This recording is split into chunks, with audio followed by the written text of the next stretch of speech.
지금 이 시간 수험생 여러분들은 마지막 모의고사를 치고 있을 것 같습니다.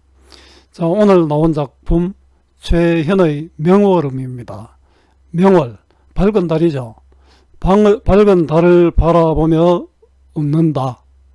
자, 절망적 현실에서도 버리지 않는 내일에 대한 희망입니다. 도움되는 자료 만들어 보겠습니다. 구독, 공감해 주시면 고맙겠습니다. 자, 길잡이입니다. 절망적 현실에서도 버리지 않는 내일에 대한 희망. 밝은 달을 보며 쓰는 시, 최현, 명월음 해설. 임금, 선조죠. 임금이 서울을 버리고 백성을 버리고 몽신을 떠났습니다. 자기 혼자 살기 위해서죠. 그러나 임금을 다시 볼 그날을 다짐하고 있습니다. 자, 좌절하지 않고 포기하지 않는 자세는 본받을 만합니다. 작가의 다른 작품 용사음을 같이 읽어보면 작품 이해에 도움이 됩니다. 자, 함께 읽으면 좋은 작품 최현 용사음, 정철 사미인곡, 정철 송미인곡 등이 있습니다. 이해의 배경입니다. 자, 이 작품은 임진왜란 때 의병에 가담했던 최현이 몽진길에 오는 임금을 명월에 빗대어 밝은 달에 빗대어 나라를 걱정하는 마음과 임금을 그리워하는 정을 노래한 가사입니다. 자, 화자는 임진왜란으로 인한 절망적 상황을 안타까워하면서도 나라의 환란을 물리치고 새로운 날을 맞이하고자 하는 희망을 바탕으로 임금과 나라에 충성을 다하겠다는 의지를 드러내고 있습니다. 자, 화자의 이와 같은 마음이 다시 명월을 볼 것을 기다리겠다는 소망으로 드러나 있습니다. 자, 작가는 임진왜란 당시 혼란하고 암담한 시대 현실 속에서 신분의 제약으로 인해 자신이 할 수 있는 것이 없음을 안타까워하고 피란길에 오른 임금을 달에 비유하여 임금에 대한 걱정을 드러내고 있습니다. 자, 한눈에 보기입니다. 제목의 의미입니다. 제목 명월음이죠. 자, 달을 보며 노래하다, 이런 의미입니다. 따라서 이 시에서 달이 어떤 의미인지 어떤 역할을 하는 것인지 파악하는 것이 필요합니다. 자, 또 이 작품은 임진왜란을 배경으로 합니다. 그 상황을 의미하는 시여 부운과 또 일반적인 의미가 아닌 찬바람, 눈, 서리, 바람의 역할과 서리법과 반복법 등의 효과도 생각하면서 읽는 것이 도움이 됩니다. 자, 바로 감상해 보겠습니다. 달아, 밝은 달아, 청천에 떴는 달아. 달은 화자가 바라는 존재죠. 임금을 상징합니다. 명월, 밝은 달이죠. 청천은 푸른 하늘입니다. 푸른 하늘에 떠 있는 달아. 아마 오늘 밤에 하늘을 보면 굉장히 밝은 하늘에 떠 있는 달을 볼 수 있을 것 같습니다. 선조를 여기에 빗댄 것이 적절한지는 저도 모르겠습니다. 지금 대통령도 일부 사람들은 최고의 이렇게 이야기한 사람도 있죠. 얼굴은 언제 나며 밝기는 뉘 시켰나. 자, 얼굴은 언제 나며, 얼굴은 보기 좋다는 뜻입니다. 얼굴도 좋고 밝기도 밝다. 선조가 진짜 도망갔는 임금인데 이렇게 말할 수밖에 없는 것이 아니고, 당시 조선의 선비들은 충이 가장 중요하기 때문에 이렇게 말을 하기도 했겠죠. 지금 같으면 온갖 욕 다 얻어먹겠죠. 서산에 해 숨고 긴 밤이 침침한 때, 해가 숨었다, 해가 넘어가 버렸잖아요. 긴 밤이 이제 어두운 때니까 시간적 배경이 드러납니다. 청렴을 열어놓고 보경을 닦아내니, 청렴은 젊은 여인이 쓰는 경대입니다. 우리 사미인곡에서도 보면은 여인의 입장에서 임을 생각하고 있잖아요. 자기가 이제 경대를 열어놓고, 보경은 보배롭고 귀한 거울. 지금은 거울 누구나 볼 수 있지만 옛날에는 자기 얼굴을 보는 것이 쉽지 않았습니다. 일편광희에 팔방이 다 밝았다. 일편 광희, 한 조각 밝은 빛, 임금의 덕을 뜻합니다. 팔방이 온 세상이 환하다. 사실은 조선의 최고로 나쁜 임금이 아마 선조 또 인조 이런 사람들이 아니었나 생각합니다. 조금 저도 이 부분을 해석하면서 좀 어색하네요. 자, 거울을 잘 닦으면 임금이 빛난다는 것으로 신하의 역할을 생각할 수 있습니다. 근데 선조는 자기는 이제 왕을 아들에게 물려주겠다 했지만 끝까지 임금을 했죠. 자, 서사 온 세상을 밝게 비추는 달 예찬입니다. 이런 임금은 사실 욕을 먹는 것이 좀 당연한 것 같은데 좀 그러네요. 하룻밤 찬바람에 눈이 온가 설이 온가. 하룻밤 찬바람은 이거는 뭡니까? 하룻밤 찬바람에 눈이 온가 설이 온가. 이 눈과 설이는 아마 부정적 상황이라기보다는 자연적 배경으로 보입니다. 찬바람, 눈, 설이가 그렇습니다. 우리 문학작품에서 찬바람, 눈, 설이는 시련, 고난, 역경을 뜻하잖아요. 찬바람이 불어 눈과 서리가 내린 것처럼 경치가 좋다는 그런 뜻입니다. 의한 건곤이 백옥경이 되었는가. 의하여, 건곤은 하늘과 땅이죠. 백옥경은 옥황상제의 궁궐입니다. 하늘과 땅이 정말 옥황상제의 궁궐같이 아름답다.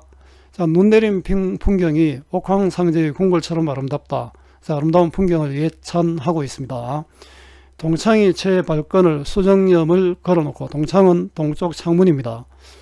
발건을 수정으로 만든 발입니다. 발을 걸어놓고 요금을 빚기 하나 봉황곡을 타 짚으니, 요금은 좋은 소리를 내는 금운고, 요게 금은 금운고입니다.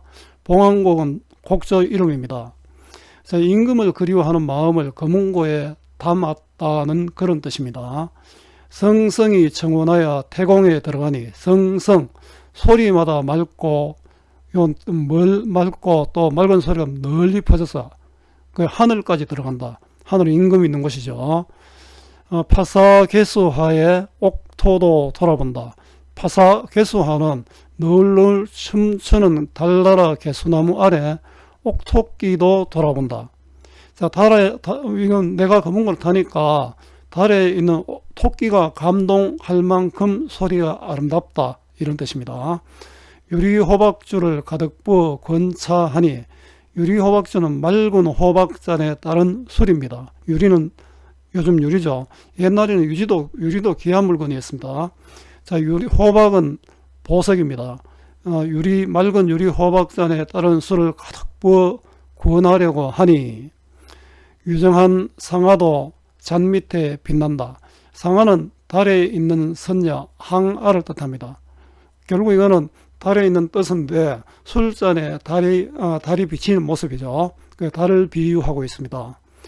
청광을 머금이니 폐부에 흘러들어. 청광은 선명한 빛입니다. 선명한 빛을 머금이니 폐부, 마음속 깊은 곳에 흘러들어. 자, 맑은 달빛을 마음속에 받아들인다는 뜻이죠. 달은 바로 또 임금의 어떤 성인이 되겠죠. 호환 형중이 아니 비친 구석이 없다. 호환은 깨끗하고 흰 가슴에 온 곳에 다 비친다. 자, 임금의 은덕이 다 비친다, 이런 뜻이겠죠. 본사 이름이다. 금운고를 타며 밝은 달빛의 은혜에 감사한다. 자, 옷가슴 헤쳐내어 광한전에 돌아앉아. 광한전은 달에 있는 선녀, 항아가 사는 궁전입니다. 여기서는 임금이 있는 궁궐이죠. 마음에 먹은 뜻을 다 설하려 하였더니, 마음에 먹은 뜻은 임금에 대한 충성심이겠죠. 심술구전 뜬구름이 어디서와 가리었나. 자, 심술구전 뜬구름이 가리니까 달이 안 보이잖아요. 그 임금이 안 보인다는 뜻이죠. 자, 암울한 현실, 외적의 침입으로 해석할 수 있습니다. 자, 하고 싶은 일을 할 수 없는 안타까움이 이 부분에 나타나 있다고 할 수 있습니다. 천지회명하여 백물을 다 못 보니, 천지회명은 하늘과 땅이 깜깜하여 눈이 보이지 않아 백물, 모든 사물을 다 못 본다. 상하 사방에 갈 길을 모르겠다. 내가 무엇을 해야 될지 모르겠다. 이런 뜻이죠. 요작 반각에 옛빛이 비치는다. 요작 반각은 아득히 보이는 산봉우리 반쪽 끝에, 반쪽 요 각이잖아요. 끝에 옛빛은 임금입니다. 임금이 비치는 듯도 하다. 자, 요 보면은 비치는 듯이잖아요. 직유법을 사용해서 시적 상황을 표현하고 있습니다. 운간에 나왔더니 떼구름 미쳐나니. 운간은 구름 가득한 곳입니다. 자, 구름 가득한 곳에 나왔더니 떼구름 외적입니다. 외적이 미쳐날 뛰니. 희미한 한 빛이 점점 아득하여 온다. 자, 이건 뭐냐면 희미한 빛이 점점 아득하다. 그 달을 제대로 볼 수 없다는 뜻이죠. 그 임금을 제대로 볼 수 없다. 임진왜란으로 임금을 만날 수 없다. 중문을 닫아놓고 정반에 따로 서서. 중문은 사랑채와 안채 사이 문이고 정반은 이건 뜰정자입니다. 뜰에 따로 서서 매화 한 가지 개수나무 그림자인가 돌아보니. 매화나무 가지가 이렇게 비치겠죠. 이 매화나무 가지는 화자의 감정을 이입하는 대상입니다. 연군의 정, 우국지정을 담았습니다. 개수나무 그림자는 달나라에 있는 거잖아요. 이 매화나무가 달나라에 있으니까 달나라는 임금을 상징하잖아요. 그 임금인가 다시 돌아보니 처량한 암양이 날 따라 근심한다. 자, 임금을 볼 수 없는 암울한 상황입니다. 답답한 심정을 감정, 매화 한 가지의 감정을 이입하여 표현했습니다. 이 부분은 우국지정이 나타나도록 할 수 있죠. 나라를 걱정하는 마음입니다. 소렴을 지어놓고 동방에 혼자 앉아. 소렴은 성기에 엮은 발입니다. 우리 발은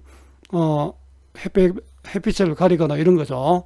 자, 성기에 엮은 발을 내려놓고 동방은 잠자는 방입니다. 잠자는 방에 혼자 앉아. 금작경 닦아내어 벽 위에 걸어두니. 금작경은 황금가치를 조각한 거울입니다. 거울도 앞에서도 거울이 나왔는데 이 거울을 닦아놓으면 뭔가 잘 보고 싶다는 뜻이겠죠. 제 몸만 밝히고 남빛일 줄 모른다. 달을 볼 수 없다는 거죠. 내 몸은 보이는데 달은 볼 수가 없구나. 여기 본사인데요. 구름이 몰려와 달을 가림을 근심하고 있습니다. 단단 환선으로 긴 바람 부쳐내어. 환선은 부채겠죠. 얇은 비단으로 만든 부채입니다. 이걸 붙이면 뭡니까? 구름을 몰아낸다는 역할을 합니다. 구름을 몰아내는 도구고요. 이 바람은 부정적인 것을 제거하는 역할을 하죠. 훅 날려서. 이 구름 다 걷고자 기원녹죽으로. 기원녹죽은 푸른 대나무입니다. 이 구름을 다 걷으려고 푸른 대나무로. 장은 길이를 뜻하죠. 일천장은 굉장히 큰 빗자루입니다. 일천장비는 일천자루 빗자루입니다. 그죠? 일천자루 빗자루인데 이거는 구름을 몰아내는 도구입니다. 저 구름을 다 쓸고 싶다. 구름은 결국 간신, 외적, 부정적 상황을 뜻할 겁니다. 장공은 말리요, 이 몸은 진토니. 장공, 끝없는 공중은 말리고 임금은 저 높이 있잖아요. 이 몸은, 내 몸은 먼지같이 보잘것없으니. 맹세한 인의 뜻이 해난이 허사로다. 자, 구름을 쓸고자 하는 뜻이 해난이 흩어지니 부질없는 일이다. 내가 능력이 안 된다 이런 뜻이겠죠. 자, 본사삼은 구름을 걷어내고 싶은 간절한 마음을 담았습니다. 가뜩 근심 많은데 긴 밤은 어떠한가? 긴 밤은 잠도 못 자겠죠. 이 뻔한 질문으로 강조하고 있습니다. 이런 것들이 서리법이 되겠죠. 의문의 형식으로 강조합니다. 나라를 걱정하는 우국지정으로 잠을 이루지 못한다는 그런 뜻입니다. 뒤척이며 잠 못 이뤄 다시금 생각하니. 이런 거 우리 전전반측이라 하죠. 옛날에 제가 옛날에 배울 때 45도 15도 이렇게도 가르쳐 줬는데 그냥 잠을 뒤척이는 모습입니다. 잠을 못 이루다가 다시금 생각하니. 생각이 이제 바뀌겠죠. 그 전환의 계기가 됩니다. 영허 소장도 천지도, 영어 소장이 천지도 무궁하다. 영어 소장은 영찰영자고 빌 허자잖아요. 자, 또 요거는 영어 소장은 다리 차고 기울며, 소장은 초목이 자라고 쓰러짐입니다. 자, 소장, 초목이 자라고 쓰러짐. 이거 쓰러지고 자람이죠. 소는 없어진다는 거잖아요. 천지도 무궁하다. 천지도 끝이 없으니, 풍운이 변한들 본색이야 어디 가려. 풍운은 바람과 구름이 변한들 본질은 가지 않는다. 임금은 그대로 있다 이런 뜻이겠죠. 환경이 변한다고 내 마음은 변하지 않는다. 여기 내 마음입니다. 이것도 어디 가려 의문의 형식으로 화자의 의도를 강조하고 있는 서리법입니다. 부정적 현실만 거치면 본색을 만날 수 있다. 또 달도 잘 볼 수 있다 이런 거죠. 우리도 단심을 지켜서 명을 볼 날 기다리노라. 단심은 정성스러운 마음, 충성이죠. 일편단심, 정몽주의 단심가에 나오는 그런 내용입니다. 명월은 밝은 달입니다. 우리도 충성심을 지켜서 밝은 달을 볼 날 기다리노라. 요즘도 뭐 이런 마음을 가진 사람이 있습니까? 자, 변함없는 우국지정과 새로운 날에 대한 기대감이 드러납니다. 결사는 단심을 지켜 명을 볼 날을 다짐하고 있습니다. 정리해 보겠습니다. 갈래는 가사, 양반가사죠. 또 서정가사, 서정은 개인의 마음을 담았다는 거고요. 정격가사는 마지막이 시조의 종장과 일치하는 가사입니다. 자, 성격은 상징적이고 또 예찬적이고 소망적입니다. 주제는 나라를 걱정하고 임금을 그리워하는 마음. 자, 우국지정과 연군지정을 담았습니다. 특징은 임진왜란 당시 나라를 걱정하고 임금을 그리워하는 마음을 상징적 소재를 활용하여 표현하고 있는 충신연주지사입니다. 충신이 임금을 그리워하는 내용이라는 뜻입니다. 부정적 현실에서도 희망을 지니는 자세가 드러나고요. 비유적 표현, 직유법이 나왔죠. 비유적 표현을 활용하여 시적 상황을 드러내고 있고요. 유사한 문장 구조를 반복하는 대꾸적 표현을 활용해 시상을 전개하고 있습니다. 동일음보를 반복하여 운용감을 형성한다. 이거는 시조 가사에 공통적으로 드러나는 그런 방법이죠. 의문의 형식을 활용하여 화자의 의도를 강조하고 있습니다. 서리법이죠. 감정이입법을 사용하여 화자의 정서를 효과적으로 드러냅니다. 매화 한 가지에 개소나무 한 가지에 자신의 마음을 담았죠.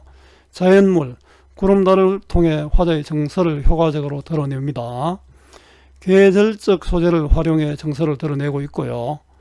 전쟁이 끝나야 한다는 낙관적 인식이 드러납니다.